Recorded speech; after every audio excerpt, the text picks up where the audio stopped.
Hello and welcome to the Dualistic Unity movie review series, episode 9. I am not going anywhere.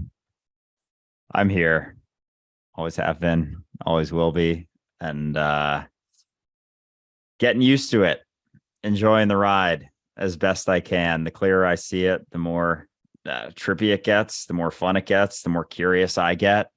But I'm glad I get to share it with you at least. Likewise, it's funny. Once you stop fighting the obvious fact that you are the here and now, and always have been and always will be, it really becomes quite fun. All of a sudden, the things that you once resisted, you don't necessarily see the point in resisting anymore because you have changed. And so everything that you do changes as a result of you being different. It's very interesting. It's a different point of view. Instead of looking at the world around you, trying to make it change, it changes with you. That all said, this week's movie review is about Groundhog Day, which came out in 1993 and stars Bill Murray and Andie MacDowell. And before I say anything, I just want to say, yes, I'm aware that this is our third Bill Murray movie out of the 8 movie reviews that we have done. So as a result of that, if Bill Murray happens to be watching this, we are happy to buy you a coffee if you'd like to meet us. You get a free coffee, Bill. The reason we covered this movie actually is because it's very dear to my heart. And I know I often say that these are some of my favorite movies, and they are. But Groundhog Day consistently hits me in the soul. Every time I watch it, especially now that I've quote unquote woken up to being the here and now, because the story of Bill Murray's character, Phil, is the story of our ego and the process that we go through in accepting that we are eternity. So before I go any further, I'm going to pass it over to Andrew, who I know has seen the movie before, but has now watched the movie again with a different set of eyes. So I'm very curious as to your thoughts, Andrew. Holy fucking shit. Yeah, I think I don't want to go as far as to say this movie changed my perspective on life as a whole, but I don't know if it's something that's necessarily going to wake someone up on its own, but once you're kind of aware of it, it's going to shift some stuff for sure. So yeah, as Ray said, I have seen this movie before. It was a long time ago in what feels like sort of a different lifetime, certainly. I think I saw it, I don't know, might have been 10 years ago, might have been 7 years ago. And from that perspective, I remember seeing it and just being like, oh, this dude kind of is living in hell for a bit, going through the same day, kind of comes to terms with it. And it seemed like once he came to terms with it, things started moving on and he just had some lessons to learn and then, went about the rest of his life and no longer had to live the same day over again. But from this point of view, and, based on all the conversations we're always having, my view on this movie is completely different now. And it really hit home for me too. It's like, no, this is our experience. This is my experience. Eternity, every single day, not going anywhere. Nothing you do necessarily changes that. There's nowhere else to get, nothing else to be other than what you've always been here and now. And so it really tugs on that idea of, what's the point? What's the point of existence, of life? Why do we keep doing this, going round and round? To what end is it? Well, this movie kind of goes through all of the ways you can spend it. And what it really comes down to is being at peace here and now, doing it for you here and now. Like that's the extent. I don't know what's going to happen tomorrow. I don't know what anything leading up to right now means, but if you can be at peace here and now, that's really all it ever comes down to, because that's the only place you've ever been.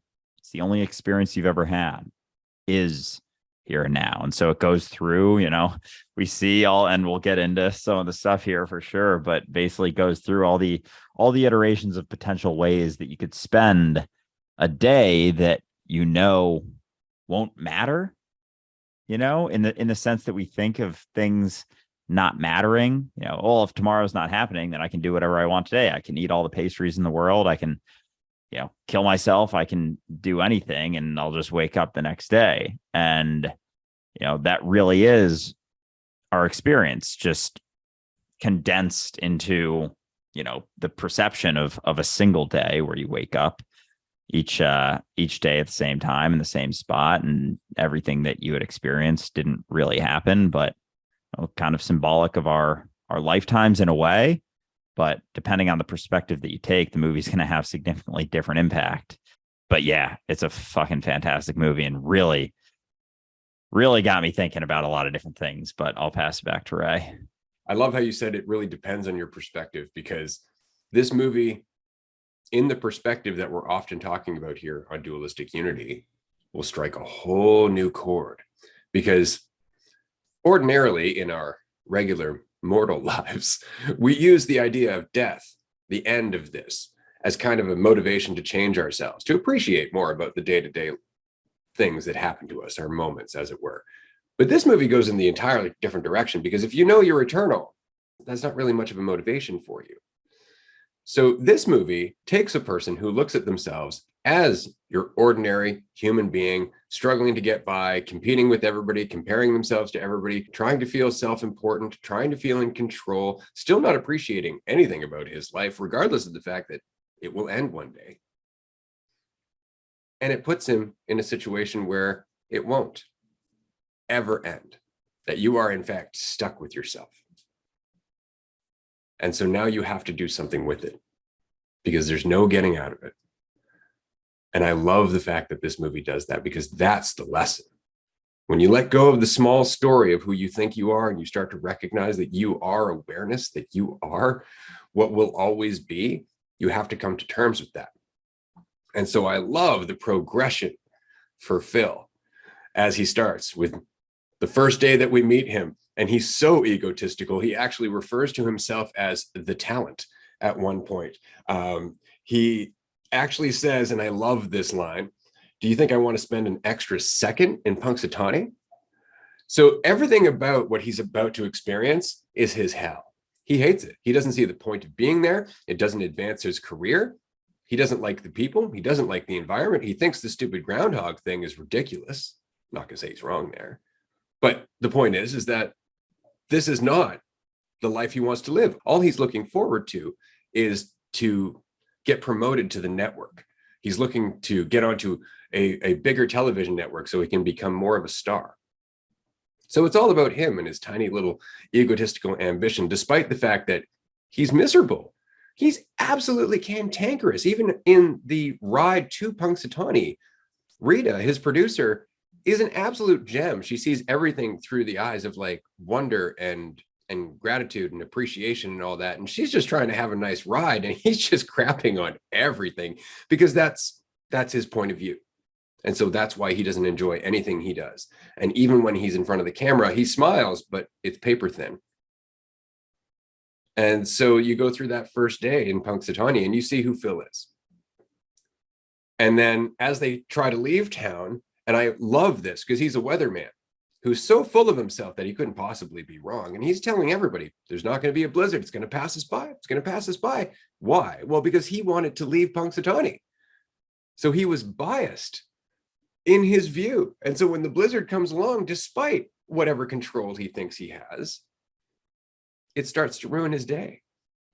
Right. And then it's just one thing after another after that. And so when we get to day 2, where he wakes up and he has to relive all of this, his first thought is panic. Right? Because what's happening? I don't understand. Why is this happening over again? I feel like I'm trapped. And then day 3, still that panic because he can't get out of it. He's stuck with himself.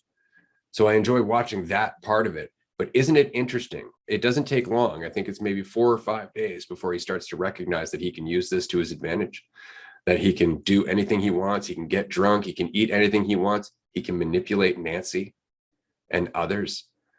And it doesn't take long for him to do that, to make that transition to, well, if I'm stuck here and there's no consequence, I can do whatever I want.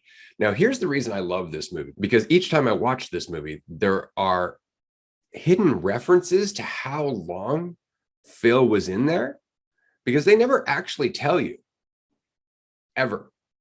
But they do make certain references along the way, like when he was teaching Rita how to throw cards. And he's like, oh, 3 to 4 hours a day, 6 months, you'll have it down. Right? Goes to the movie theater. He's like, I've seen this movie over 100 times now. It's not like he went every day. He goes throughout the diner and he tells Rita every single person's story, and not just little facts about them, but personal facts about them that would have required him to get to know that person and actually have them trust him. So you have to consider how many days, how many experiences, even just robbing the bank down to the second, knowing where everybody was going, where every conversation was happening, when the dog would bark. How long was he there? And that's it. So after a while of knowing everything and getting everything that you want, it starts to wear thin. And it did. And all of a sudden he started to understand that getting what he wanted wasn't making him as happy. So it must be the one thing that he couldn't get, which was Rita. And that's where that path came in. Yeah, it reminds me of the Alan Watts sort of story where he talks about being God and going through and kind of getting everything you want. And as you go through that, you'd recognize that you're exactly where you would want to be if you were able to go through all those iterations. But it really shows it in present day sort of situations, like all the things that we desire, getting all of those things and going through, and from starting out just eating all the pastries that he wants to getting drunk to doing whatever, it kind of like progresses from there to the sexual manipulation type things, getting those needs met. And then it's just like interacting with as many people as he could, meeting as many people as he could. And then, yeah, as you said, it comes back to the one thing that he couldn't get, no matter how hard he tried. He went through, and the amount of times, even on that date where he gets her drink right and going through that, like the number of times he would have had to go through to get all of those facts. Like he knew probably 1,000 things about Rita, and even doing all of that, having everything down to a T, figuring out whichever way like didn't work out in the previous day, he tried a different way and just kind of go through it to the point that it was so rehearsed that it was clearly fake. Like in the snowball fight, that scene where he picks up the snow and he's like clearly fake, and he's like, oh, these kids, oh, they're so crazy. And then she falls over and he knows exactly where she's going to fall. And he kind of like purposefully falls. It's not a stumble like it was the first time. It wasn't natural at all. He was trying to force something because he wanted something out of it. He was being manipulative, and she could feel that. As much as he was getting everything right, it got to a point where she wasn't even impressed by it. Exactly. And so it became this kind of hollow understanding, as opposed to the deeper, fuller understanding. But going through all of that, and also going back to the start when he was just being an asshole before, the days started repeating. It's like there's almost a feeling of certainty that allowed him to be an asshole. Like he was certain the way things were going to go, but he was kind of like not creating it, but choosing the environment to place himself in, and kind of reinforcing his desire to be an asshole because of all the things that he was trying to get and things that he felt so certain about, because tomorrow was sort of promised. And then as soon as that was taken away, it was like his certainty was taken away, or his sense of certainty was taken away, and he was completely shaken. And that led to the initial panic, which eventually, as we spoke about a little bit already, led to the just like not giving a fuck, being kind of a manipulative asshole, gluttonous, and all those things, like going through all of those sort of fleshy desires, and then getting to the point where, he did everything he possibly could. He was kind of on a mission to get Rita, to the point of letting that go, and then just doing as many things as he could. And then, eventually getting to the point where he was just of service to the town, just might as well be something decent for the rest of the people. Might as well help some people out. Might as well, give what he could and help people from different, sicknesses, or the car gets stuck or whatever, because, he didn't have anything that he needed. He didn't have anything that he needed because he didn't have anything to save for tomorrow. He could just give it all that day. And so it was fascinating to see just the progressive shift of panic to kind of self-centered desires to letting go of those and just kind of allowing things to eventually play out. And how long he was going through each stage, I don't really know, but I guess, at the end of the day, he went through each stage for eternity. Well, and it wasn't a smooth transition. Like his pursuing Rita, thinking this is going to make me happy, but not being himself. And he actually says, I don't even like myself, which was the problem. Right. And so when he can't get Rita and he recognizes that, therefore he can't be happy, that's when he decides he wants to die. And so he goes through this process of trying to kill himself over and over again, and he can't.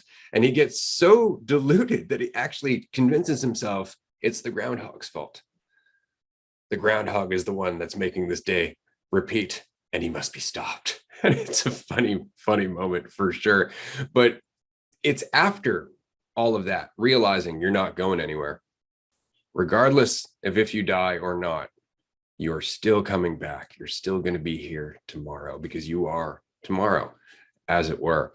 And so in humility, finally, at the end of all of this egotism and struggle for control and getting what you want and trying to satisfy himself, he's got nothing left. And he goes to Rita, the one person who's been honest with him. And he just tells her what's been happening. He just tells her, I think I've been here forever. And instead of pursuing her, he just wants to talk to someone honestly.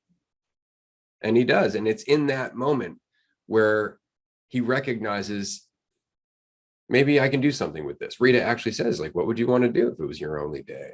He starts thinking about it. And so he starts using this eternity to his advantage after that moment. He lets go of Rita. He starts making it about what he can do because he wants to. The very next day, he's bringing coffees, to the crew, and he's talking to people more, and he's having more fun. He goes to learn piano. He starts to recognize where each and every person in the town is going through something, and he can help them.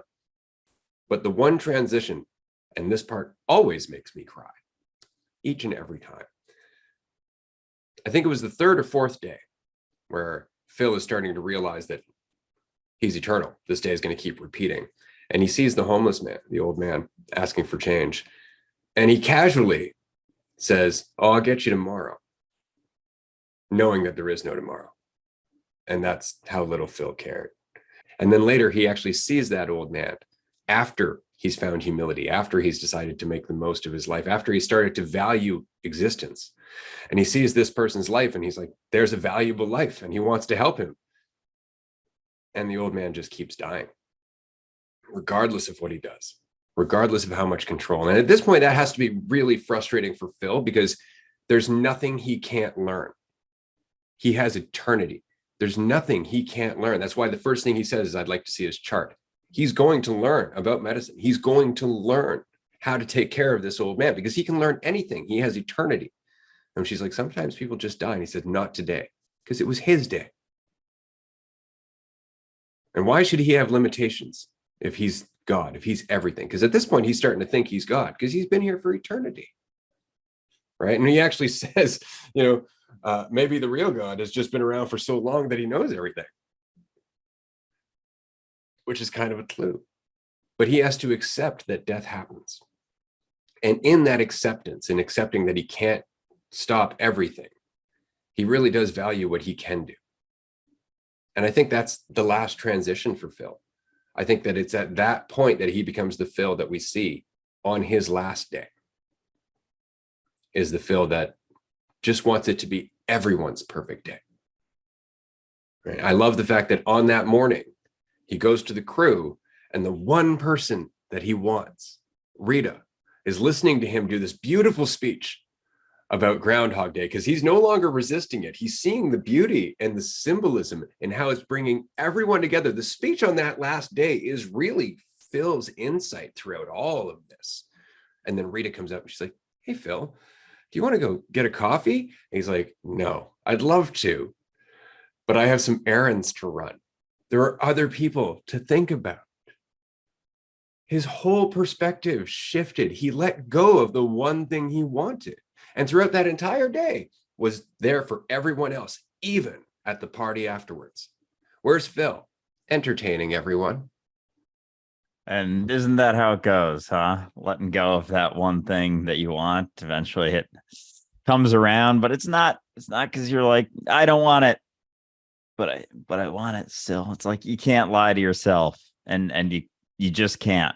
As much as you think you maybe can, you can't. But that, yeah, the process of kind of recognizing that you're God, or at least wondering if you are, really they come about it and seems like what seems like a roundabout way, but at the same time it's not. It's just through a sort of specific type of plot, but really it is eternity. He recognizes eternity, and he goes through all of the iterations of the thought processes that you were, if you did recognize that you were eternal. It's just, confined where it feels like more of a reset, but it really is the same types of things. There's nowhere to go.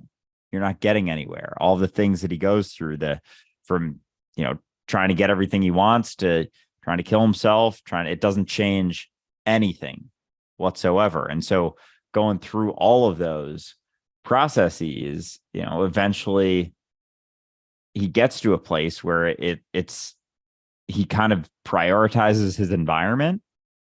It's really is throughout the entire movie, the progress from shifting from the self-centered focus to the environmental focus, as in, everyone else, how the town is doing, kind of focusing on all of them.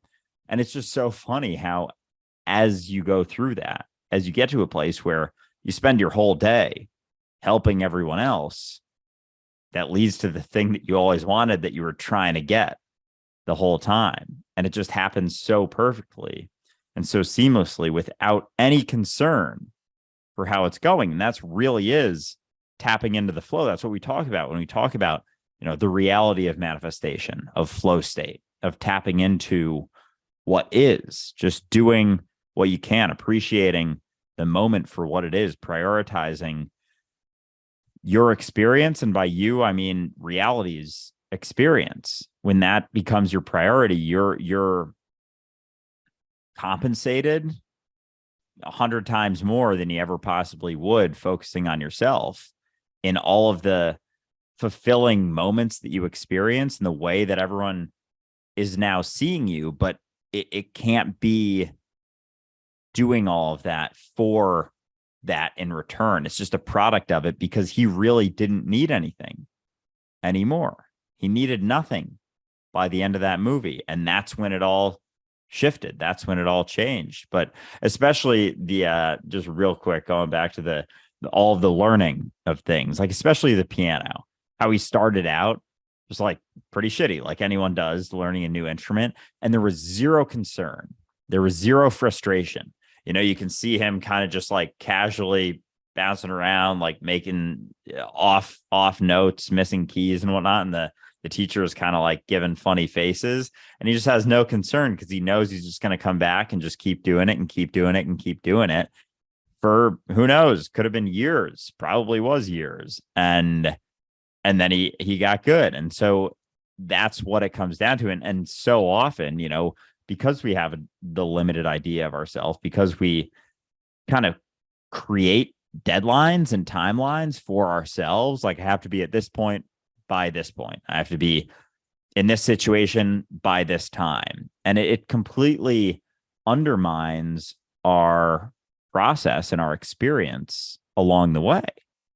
It's always going to undermine that, because it's not about him getting to, be able to entertain everyone by being really good at the piano. It's about every day that he spent learning it and being able to appreciate the time that he did spend going through it and kind of that entire journey of getting to that place. But it was because he had no deadline. He was actually able to.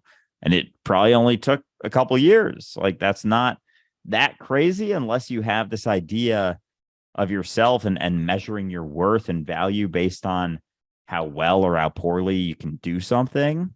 Most of us spend our entire lives judging ourselves based on those limited ideas. But yeah, I mean, going through the process of kind of letting go and recognizing that he doesn't need anything, everything comes around perfectly timed for him, because he really just, like, by the end of it, wasn't thinking about himself almost at all, if at all. He had let go almost completely of that idea of himself.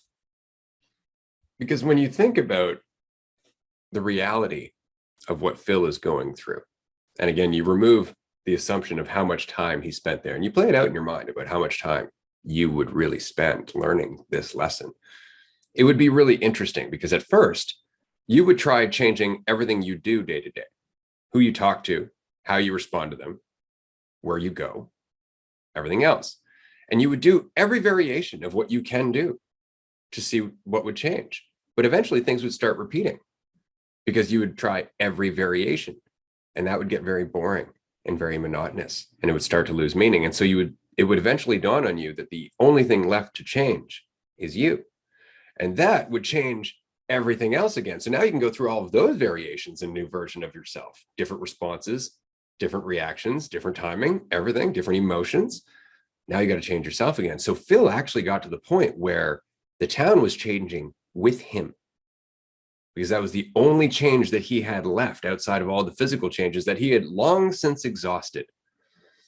And I love the fact that at the very end, when he wakes up the next morning, and it's finally the next morning, he says, anything different is good.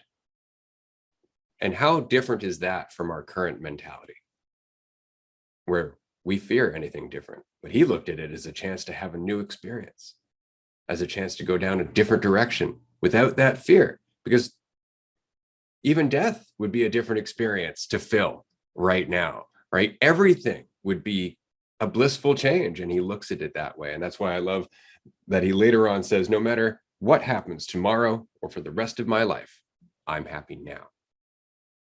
And that's the point.